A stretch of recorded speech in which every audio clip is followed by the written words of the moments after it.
श्री साई नाथाय नमः। श्री हेमंत पंत जी कहते हैं, हे मेरे साईं, तुम तो दया के सागर हो। यह तो तुम्हारी ही दया का फल है जो आज यह साईं चरित भक्तों के समक्ष प्रस्तुत है। अन्यथा मुझ में इतनी योग्यता कहाँ जो ऐसा कठिन कार्य करने का दुस्साहस भी कर सकता। जब पूर्ण उत्तरदायित्व साईं ने अपने ऊपर ही ले लिया तो हेमंत पंत को तिल मात्र भी भार प्रतीत न हुआ और न ही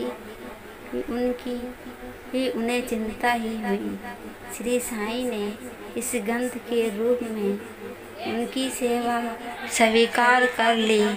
यह केवल उनके पुण्य जन्मों के शुभ संस्कारों के कारण ही संभव हुआ, जिसके लिए वे अपने को भाग्यशाली और कृतार्थ समझते हैं।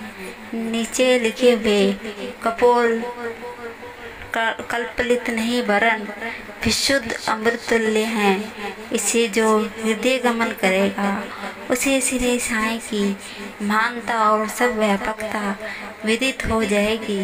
परंतु जो वाद विवाद और आलोचना करना चाहते हैं उन्हें इन कथाओं की ओर ध्यान देने की आवश्यकता भी नहीं है। यहाँ तो तर्क नहीं वरन प्रगाढ़ प्रेम और भक्ति की अत्यंत अपेक्षा है। विद्वान भक्त और श्रद्धालु जन अथवा जो अपने को साईं पद सेवक समझते हैं उन्हें ही ये कथाएं रुचिकर और शिक्षापद प्रतीत होगी। अन्य लोगों के लिए तो यह निरी कपोल कल्पना ही है। श्री साईं के अंतरंग भक्तों को श्री साईं लीलाएं कल्प तरूप के सदृश है। श्री साईं लीला अमृत पान करने की अज्ञानी जीवों को ज्ञान, गृहस्थ स्वामियों को संतोष तथा मोक्षों को एक उच्च साधन प्राप्त होता है। अब हम इस अध्याय की मूल कथा पर आते हैं। नासिक जिला के वनी में गांव में काका जी वेद नाम के एक व्यक्ति रहते थे जो सत्संगी देवी के पुजारी थे। वह काफ़ी चिंतित रहने लगे तो एक दिन उन्होंने माँ सत्संगी देवी से प्रार्थना की कि मुझे कष्टों से शीघ्र मुक्त कर दो। उनकी प्रार्थना से देवी प्रसन्न होकर उसी रात उन्हें सपन में बोली कि तू बाबा के पास जा, वहाँ तेरा मन स्थिर हो जाएगा। बाबा का परिचय जानने को काका बड़े ही उत्सुक थे, परंतु देवी से प्रसन्न करने की पूर्व ही मन की निंदा भंग हो गई और वह तिग्गेश्वर बाबा शिव जी के यहाँ तीर्थ यात्रा पर गए। नासिक में गए और वहाँ 10 दिन व्यतीत किए। वे प्रातः काल उठकर स्नान आदि से निर्मित हो रुद्र मंत्र का जाप कर साथ अभिषेक व अन्य धार्मिक कृत्य भी करने लगे, परंतु उनका मन पूर्वतः ही अशांत बना रहा। फिर वह लौट कर आए और माता के सामने फिर करुण स्वर में देवी से प्रार्थना कर लगे। उसी रात देवी ने सपन देकर उन्हें कहा कि तू व्यर्थ ही तंबेश्वर क्यों गया। बाबा से मेरा अभिप्राय था शिरडी के श्री साई समर्थ। अब काका जी के समक्ष पसंद यह उपस्थित हो गया कि वह शिरडी साईं बाबा के दर्शन को लाभ कैसे उठाए। यथार्थ में यदि कोई व्यक्ति किसी संत के दर्शन को आतुर हो जाए तो केवल संत ही नहीं भगवान भी उसकी इच्छा पूर्ण कर देते हैं। वस्तुतः यदि पूछा जाए तो संत और अनंत एक ही है और उसमें कोई भिन्नता नहीं है।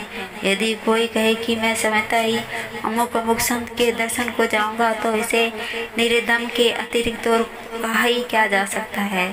संत की इच्छा के विरुद्ध उनके समीप जाकर कौन दर्शन ले सकता है।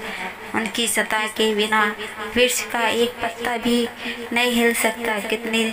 जितनी तीव्र उत्कंठा संदर्शन की होगी तदनुसार ही उसकी भक्ति और विश्वास में दृढ़ भक्ति होती जाएगी और उतनी ही शीघ्रता से उनकी मनोकामना पूर्ण हो जाएगी। जो निमंत्रण देता है वही आदर आतिथ्य का प्रबंध भी करता है। और सचमुच यही हुआ।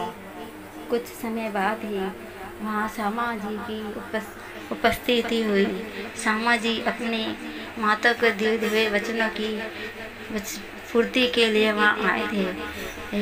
और जब श्यामा जी से उनकी मुलाकात हुई तो उन्होंने जब बताया कि वह शिरडी से आए हैं, तो जब उन्होंने यह बताया कि वह शिरडी से आए हैं तो वह दोनों वह गले लग गए और उनसे आंसू निकल आए।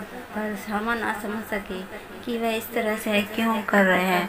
जब श्यामा को समीप बुलाकर दोनों बच्चों की स्मृति, और तब वह जाकर श्यामा ने उन्हें समझाया।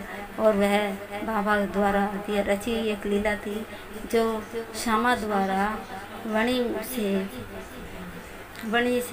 उनको लेके आने के लिए ही बाबा ने उन्हें यहाँ भेजा है।